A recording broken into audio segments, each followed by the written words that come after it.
The last thing you ever expect to plan is your own child's betrayal. But there I was, standing in the shadowed archway of my own home, listening to my son methodically describe how he would erase me, not with a weapon, but with a pen, a physician's signature, and a lie whispered into the right ears. He was pricing out my memory, calculating the cost of my freedom, and the only sound in the house was the slow, steady beat of my heart turning to stone. I was supposed to be on a flight to the Carolinas for a much-needed respite. My suitcase was checked, my boarding pass in my purse. But as I pulled out of the driveway, a cold certainty washed over me. I had forgotten the original trust documents, Theodore's trust, the real one bound in blue leather, not the photocopies in the desk drawer. A 5-minute trip, I told myself, turning the car around. But the air in my home was different.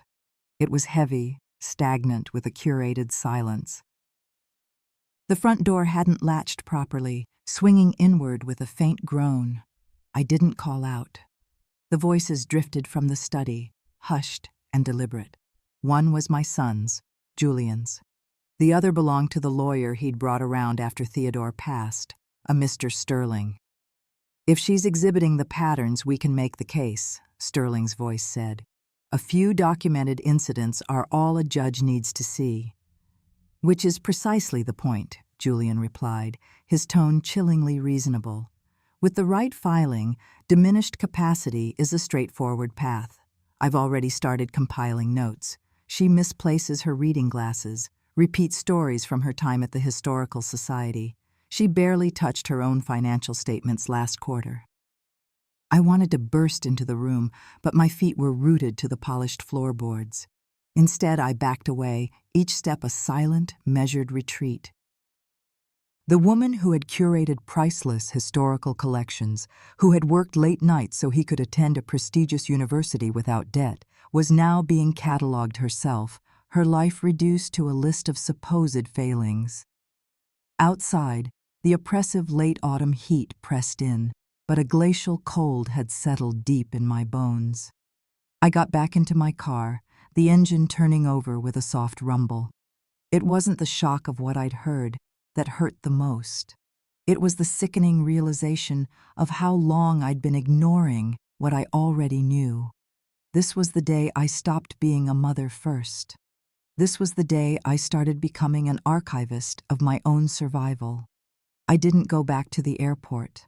I didn't call my sister. My hands were steady on the steering wheel, but my mind was adrift.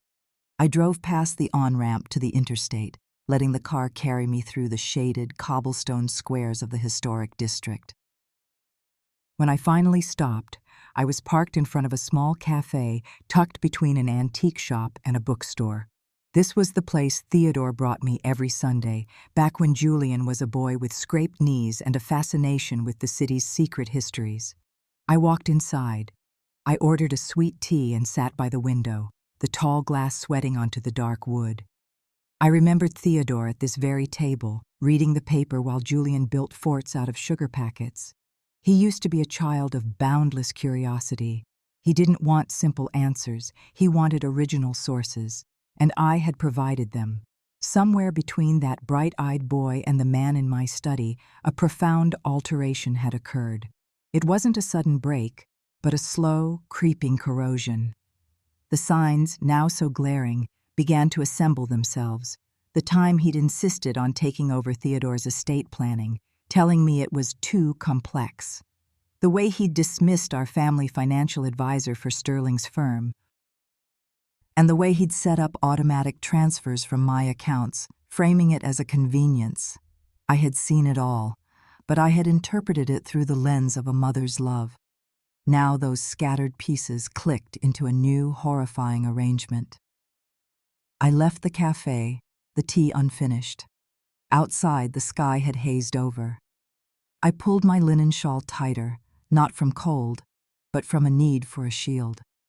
I wasn't ready to go home. I needed to remember who I was before I had started letting others define me. The parking lot behind the Oglethorpe Historical Society was nearly empty. I pulled into the spot designated for the head curator, a space that had been mine for 30 years. Muscle memory. Old habits, I was beginning to realize, are sometimes the very things that can save you. Inside, the building was hushed. The air still smelled of aging paper and lemon oil, a scent that had always meant safety and purpose. I walked to the archives in the north wing. It was unchanged. The same towering shelves, the same long oak tables. I nodded to the young archivist at the desk and asked to review a document I had once accessioned myself, a copy of my husband's estate trust. She didn't question me. I found the file with an ease that felt like coming home. The folder was thick with Theodore's meticulous annotations. The margins were filled with his sharp, angular handwriting, a secret language between us. I spread the pages out. The trust was, as I remembered, but what truly caught my eye were the small sticky notes he had placed within the folder's flaps. One read, "Eleonora, if you ever feel cornered, the truth is always in the ledger. Follow the numbers." I flipped to the final page, an addendum detailing the distribution of assets. Next to each major asset, a handwritten note, E, to retain control, or to Clarissa if legal hold necessary until independent review. Not Julian to manage. Son not granted full access. Theodore had been precise. He had foreseen a possibility I had refused to see. He had trusted me to be the final guardian of our legacy. A fierce heat bloomed in my chest. Not anger, but recognition. It was the sensation of finally slipping back into my own skin. I pulled a notebook from my purse and began a list. First, certified copies. Second, legal counsel. Third, forensic audit. I underlined each item with deliberate pressure. By the time I stepped out of the Historical Society, the sun had vanished. The humid air no longer felt oppressive. For the first time in months, I didn't feel old or confused. I felt like Eleonora Vance, and I would now navigate my way back from the brink, one document at a time. The next morning I moved with a slow, calculated grace. The illusion of fragility was now my greatest weapon. I found a small digital voice recorder in my old work bag, no bigger than my thumb. I clicked it on, saw the tiny red light blink once, and tucked it into the lining of my cardigan. I left the front door unlocked. I made tea, spilling a small puddle on the countertop and leaving it there. Small messes, the kind easily mistaken for forgetfulness. At 10:30, Julian arrived. He walked in carrying a paper bag and wearing the careful smile he always used when he was about to manage me. I was at the kitchen table in my dressing gown, a half-finished crossword in front of me. I looked up at him slowly, as if surfacing from a fog. He kissed my cheek and commented on how warm the house felt. "I must have forgotten to adjust the thermostat," I murmured. He unpacked a container of soup, a baguette, and crackers. The performance had begun. He asked how I had been sleeping. I said I wasn't sure, then changed the subject. I let my hands tremble slightly. When he offered to heat the soup, I gave him a grateful smile. Julian moved around my kitchen with an air of ownership, his eyes taking a subtle inventory: the calendar, the pill organizer, the unopened mail. After we ate, he leaned against the doorframe and studied me. Then he delivered the line I had been waiting for. He told me he'd been researching some lovely continuing care communities. Just options, of course, he said softly. Places with beautiful gardens, a staff trained in memory care. He said it as if it were the kindest thought in the world. I blinked, then gave him a faint, weary smile. "It might be nice to have someone else do the cooking," I whispered. Then I looked at him, my expression clouded. "Darling, what day is it again?" A look of profound satisfaction settled on his face. As he packed up the dishes, I sat quietly, staring out the window. The recorder had been running the entire time. Every calculated kindness was now preserved. After he left, I locked the door and went into the study. I placed the small recorder on Theodore's desk. My hands didn't shake. I had more than just a memory now. I had a primary source document. And the silence in my house, once a symbol of my loneliness, had become my most powerful ally. The following morning, I found Clarissa's number in a faded address book. We had worked together for over a decade, she as the Historical Society's legal counsel. Clarissa was razor sharp, always 3 steps ahead. I called and left a message, my voice calm and direct. Clarissa, it's Eleonora Vance. I need a legal mind I can trust. It's urgent. Within an hour, she texted back. My office. 4 p.m. Her office was in a restored townhouse overlooking Forsyth Park. She wore a tailored linen suit, her silver hair cut in an elegant bob. She looked exactly as I remembered, formidable and utterly devoid of pretense. I slid the recorder and Theodore's annotated trust across her desk. I offered no explanation. She listened to the entire recording, her expression unreadable. When it finished, she switched it off, looked directly at me, and said, "Well, we're going to dismantle this." She opened a sleek laptop. "Your existing power of attorney, has it been updated since Theodore passed?" "No," I said. She nodded curtly.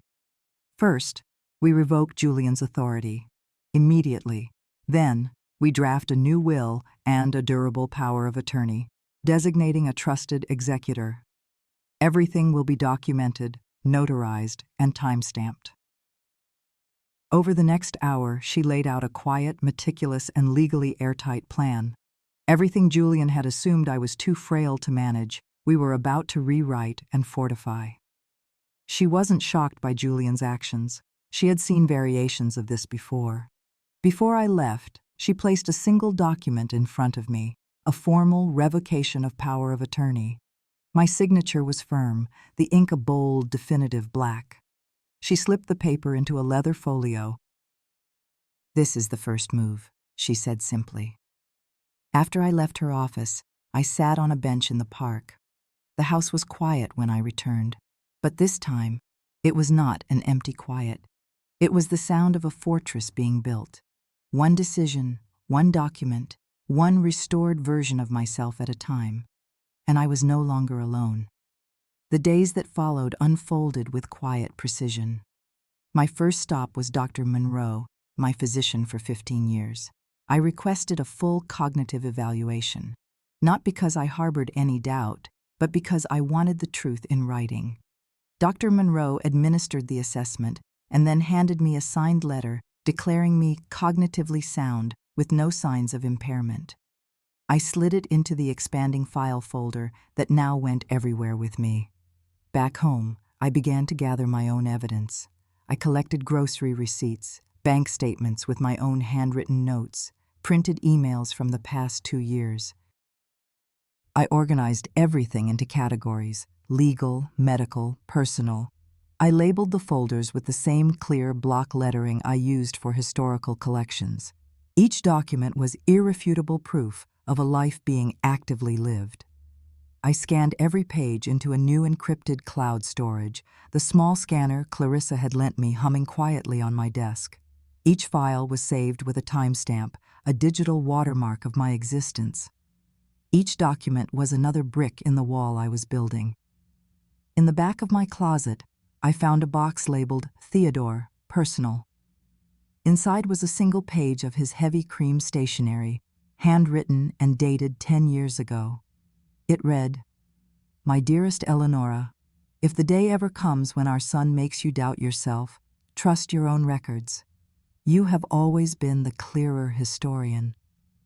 I sat on the edge of the bed, the letter in my lap. The house was utterly still. Theodore had known, not the specifics, but the potential. He had seen the subtle shift in Julian's character I had been unwilling to acknowledge. I was ready to see it now. That night, I backed up everything a second time, sending the access key to Clarissa and storing a duplicate flash drive in my safety deposit box. I added a final entry to my journal. There is no such thing as being over-prepared when someone is actively trying to erase you. And for the first time in months, I slept through the night without the hallway light on. I no longer needed it to ward off the shadows. He arrived on a Wednesday. I took a slow, centering breath and walked to the door. Julian stood there holding a paper bag and a wilting bouquet of supermarket daisies. He smiled, that soft, practiced expression. I stepped aside and let him in. He commented on how peaceful the house felt. I agreed. In the kitchen, he unpacked his bag, soup, a roll, and chocolate. He insisted on heating the soup himself. We sat at the table. He asked how I'd been sleeping. "Some nights are better than others," I replied vaguely. He nodded and asked if I'd considered hiring a companion. I said it might not be a bad idea. I let my spoon clatter against the bowl. He watched me, his eyes narrowed. Then he began to talk about the places he'd looked into. Assisted living, he called them, painting pictures of wellness programs and walking paths. He said I deserved to rest, that it wasn't safe to be alone. I looked down. "I'll consider it," I said. His face relaxed, softened with what looked like relief, but I knew was victory. He offered to drive me to tour one of the facilities. "Perhaps," I said. Then I asked him to remind me what day it was. He told me, and I nodded as if the information was a fleeting thing. Before he left, he touched my shoulder. "I just want what's best for you, Mom." I placed my hand over his. "I know, dear," I said. The moment the door clicked shut, I watched him get into his car. He sat there for several minutes, typing into his phone. I turned and walked into the study. The small recorder nestled among books on the shelf had been running since he arrived. Later that evening, I uploaded the file. I labeled it Visit Julian Assisted Living Discussion. The performance had been nearly perfect, but so was the record. The next morning, I rearranged the living room, making space under a side table for a second, more sensitive recording device. It was positioned to capture any conversation from the front porch as well. I left the front door unlocked. At 10:40, his car crunched on the gravel. I met him on the porch. He handed me a glossy brochure from the care facility. I took it, allowing my hands to tremble. I sat on the porch swing and asked him what time it was. He answered softly and sat beside me. "The pictures look nice," I whispered. He leaned in, describing the amenities. Then he brought up the paperwork. He said his legal advisor, Mr. Sterling, could help file the necessary documents. "We want everything in place," he said, "so there's no confusion." He stepped away to take a phone call. His voice drifted in through the open living room window. Sterling's name came up, along with expedited review and mental competence. "Next week," he said. "She's close to ready." I remained perfectly still. The porch microphone caught every word. After he left, I retrieved the microphone and uploaded the new file. That evening, Clarissa came by. I showed her the brochure. He had circled a line in the admissions policy, transfer of medical proxy contingent on observed need. She looked at me, then handed me a folder of her own. Inside was a sworn affidavit confirming my current legal and medical capacity, signed by Dr. Monroe and 2 notaries. The game had shifted. Julian believed he was closing in, but I was already documenting his every move from a position of fortified strength. I was preparing to be seen. 3 days later, Clarissa submitted our formal response to Mr. Sterling's office. The package was heavy with documentation: the affidavit of mental capacity, the new power of attorney, the updated will, and a notice declaring all prior authorizations null and void. Everything was logged and time-stamped. She delivered it herself. That evening she called. She said Sterling had called her personally. He didn't argue. He said he had reviewed everything and would be stepping back from the matter. Then, unprompted, he added that Theodore Vance had once done him a great service. It wasn't a confession, but it was enough. The next day, a letter arrived from Mr. Sterling. He stated formally that he would no longer be involved. Enclosed was a printed record of all documents he had filed on my behalf at Julian's request. The paper trail was damning. Draft proposals for guardianship, emails between him and my son. What he had said to me over soup was memorialized in a draft titled Declaration of Concern. He had been building a case in the shadows. And now I held his playbook. I called Clarissa. We agreed she would prepare a statement of intent, a warning that any further attempts to bypass my rights would be met with a lawsuit for elder coercion. That night, I placed the letter from Sterling alongside Theodore's note. Two men, one who had tried to erase me and one who had left a light on so I could find my way back. I didn't feel triumphant. I felt steady. Julian arrived without warning, a folder under his arm. His pace was measured, but his shoulders were tight. I opened the door and simply stepped aside. He followed me into the kitchen. He placed the folder on the table and remained standing. I poured 2 cups of warm cider, handed him one, and took my seat. The space between us was clean, ceremonial. He started softly, mentioning Sterling had stepped away unexpectedly. I nodded. He said he had concerns about paperwork being changed without his knowledge. I took a sip of cider. Then I reached into the drawer beside me and pulled out a small stack of papers, clean copies. The new power of attorney, the updated will, the statement from Dr. Monroe, the notarized affidavit. I slid them across the table. He didn't pick them up. He just stared. I looked at him, not angry, not afraid, just clear. I have made decisions for myself, Julian, I said. Legal ones, responsible ones. I know exactly what I am doing. His jaw shifted. His eyes scanned the documents, then drifted toward the hallway, as if searching for signs of an accomplice. Then I said something simple. Not all silence is weakness. He stood still for a moment longer. Then he gathered the papers, placed them back on the table, and walked to the door. He didn't slam it. He didn't speak again. He just left. After the sound of the engine faded, I returned to the table. I picked up the recorder hidden beneath a napkin holder and stopped the recording. The file name was already in my head, full clarity. That night, I dreamt of a room filled with order, labeled boxes, and a window open to crisp air. My decisions belonged to me alone, and that was enough. The silence in the house began to change, not with noise, but with presence. Clarissa's daughter, Naomi, arrived on a bright Saturday to stay while completing her graduate internship at the Historical Society. She moved through the hallway with an easy grace. She set up her workspace in the guest room with quiet confidence.